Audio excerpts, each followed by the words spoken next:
welcome. Thanks for coming. I always like to ask if anybody's seen me speak before, just so I tell you what jokes so I know what jokes to say. Yeah, just one or two. Okay. Well, welcome. I have a question for you, though. Do you think it's gotten harder? Yes. Okay. That's what I wanted to Question first. No. Some of us are totally tuned in. So, for those that aren't as tuned, do you think it's harder in the last 10 years to meet someone? Is it easier, or is it the same? Harder. Okay. And I think it is too. Let me tell you how I know this. I actually left the United States for 9 years. I lived on a tropical island in the Western Caribbean for 9 years. Nice. And it was kind of, sort of to get away. And it was really cool. I do radio and television. I've been doing that for 20 years. So when I went down there, this area in the Western Caribbean did not have radio and television for English-speaking people. So I kind of stepped in and did that. And anybody that came to Roatan or lived on Roatan for a while and then went home, they would, over live streaming, would listen to the Roatan Brew Show. That's what I was then. I don't suspect anybody knows Roatan Brew Show.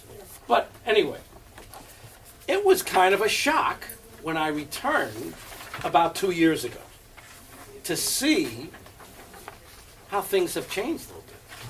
And it's interesting because you don't see yourself changing, you don't see things changing because you're here on a day-to-day basis, but when you leave and come back, it's a little bit of a shock. Let me give you an example. When I started speaking in the 90s, I would go to a temple or a church and put up a little sign and say, love, sex, and dating into the 21st century. Nobody knew who I was before I even did radio or television. And I'd pack the temple or church with hundreds of people would show up. And then as the years went on, hopefully no indication of my appeal to the audiences started getting smaller and smaller. And that really bothered me. Because if you remember our generation, we went to those seminars, didn't we? And they were really interesting. And they were really helpful. They weren't bad. You didn't walk out of those seminars saying, man, that was really awful, right? You learned. There was always something. They would always give you an aha moment, 1, 2, or 3 of those. They always helped. Why did we stop going? Why did we stop going? Internet. TV. The internet. Okay. Made it a lot easier. Why else? I have my own little bit of theories. Anybody else have any theories why we stopped going? Tired of hearing the same thing over and over. Tired of hearing the same thing over and over again. But we need to be able to, for me, I've been trying and doing things, and I'm married now. I was single for many, many years. But I took a lot of what I learned. Let me tell you a little bit about it. I've been on a 38-year self-study on several different philosophies on life. In the beginning, to help me understand women. I was one of those people that complained a lot that when I met someone, the person that I really liked lost interest in me for whatever reasons, and the persons that I really didn't care whether we had a relationship or not, they were really hard to discourage. Anybody else have that experience? Just 2 or 3 people, that's it? All of them. Okay. I want to practice something. Everybody raise your hand.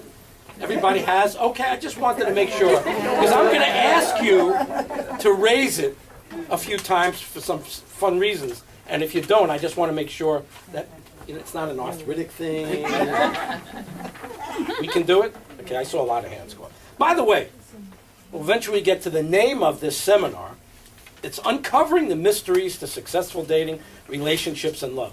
I took my 38 years, and about 18 years after I started doing that, I got on America Online. A friend of mine said to me, if you go on America Online, you can share the things that you've learned with a lot of other people, and I did that. And starting in 1993, a long time ago now, goodness gracious, 20 years ago, I got online as I'm the original Luvcoach, L-U-V, coach, at AOL.com. There's no numbers or anything else after it. There was only a couple of 100,000 people on there at the time. And this fellow said to me, if you open up a room called relationship coaching, people will find that room and they'll come in and ask you questions. And that's exactly what I did. I would open up that room whenever I got bored or I wasn't doing anything else, which was quite a lot back then. And I, over a 10-year period of time, something just kept telling me to do it. You know, it's one of those things. You ever hear a voice? Sometimes they take you away for hearing that voice, but not all the time. Sometimes you hear a voice and you listen to it. We're going to talk a little bit more about that. And I would hear a voice that just said, just continue to help people. Continue to share what you've learned. So some people would say like an idiot, but I was okay with it. Over a 10-year period of time, I worked with over 6,000 people. Helped 6,000 people. And one thing I didn't count on, which really blew me away, was that I heard their stories. I thought I was there to help them, and I did. I did help a lot of people. But I heard their stories. And it's all documented. It's all written down here. What I couldn't believe was how similar many of the stories were. No matter where you were from, no matter what you were doing, almost no matter what age you were, no matter what city you were living. Everybody thought, gee, if they go from Chicago to Detroit, there might be some more single people. Or if they went out to LA, don't ever do that if you're single looking for relationships. That is one crazy town.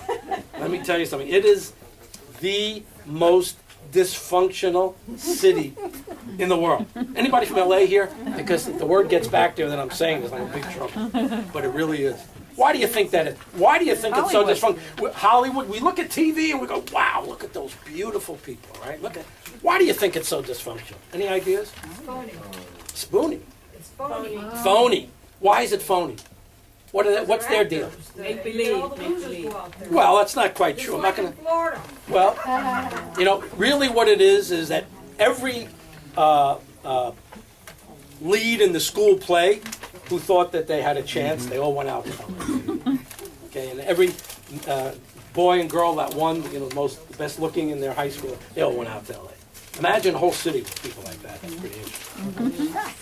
But what happens is that, like for instance, I had a hard time making it there. I'm not homosexual. I'm not into cocaine. I don't deal cocaine. I wasn't an alcoholic. I didn't fit anywhere. It's a very dysfunctional place. Because you have to be terribly dysfunctional to put yourself under those conditions. Think of all the rejection. You think you have rejection? Think of all the rejection an actor or an actress goes through. How you have to develop a stone wall around you just to make it through the next day. It's really, really very, very hard. So one of the things that I learned from listening to everybody was that if we were, I'm going to say lucky enough, and absolutely lucky enough, who fell in love when they were 15, 16, 17, 18, 19 years old? I want to see the high hands. A lot of us, right? Wasn't it spectacular? For the most part? Yes. It was. Okay, why was it so spectacular? It was new. It was new. It was exciting.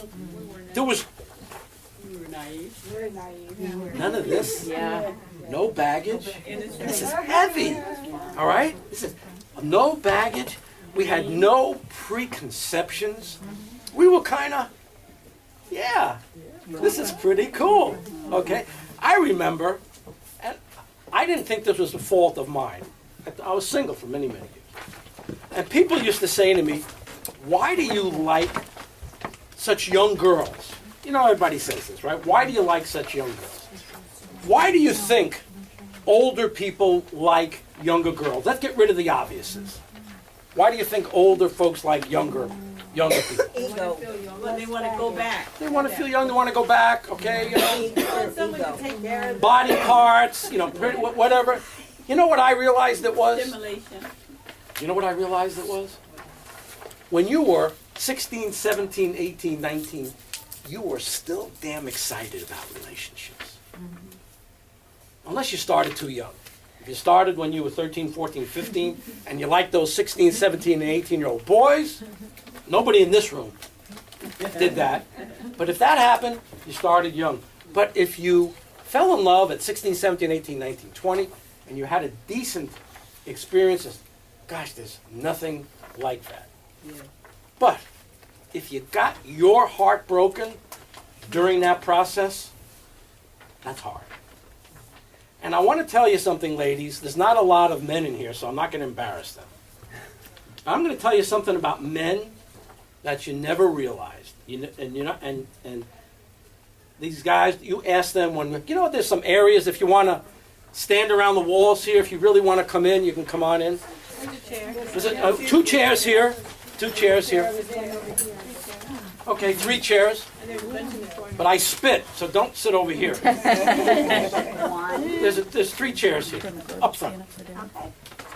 Ladies, I'm going to tell you the absolute truth.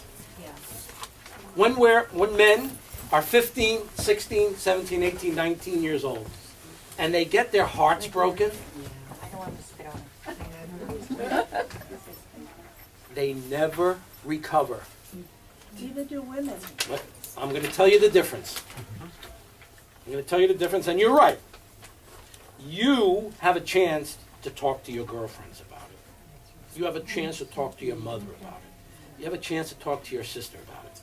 If Frank gets his heart broken and he goes to the spa, he's going to say, "Hey, Tony, my girlfriend broke my heart. I'm feeling really vulnerable." Is that going to happen? No. Ain't going to happen. Frank is stuck with his thoughts and feelings. There's nobody to help him. He's not going to reach out to a coach. He's not going to reach out to anyone. So we stay emotionally retarded for a long time to come when it comes to relationships. And guys, forgive me. I'm one of us, so we can... Well, he doesn't like what I'm saying, so I'm gonna... That's okay? You know what is the truth?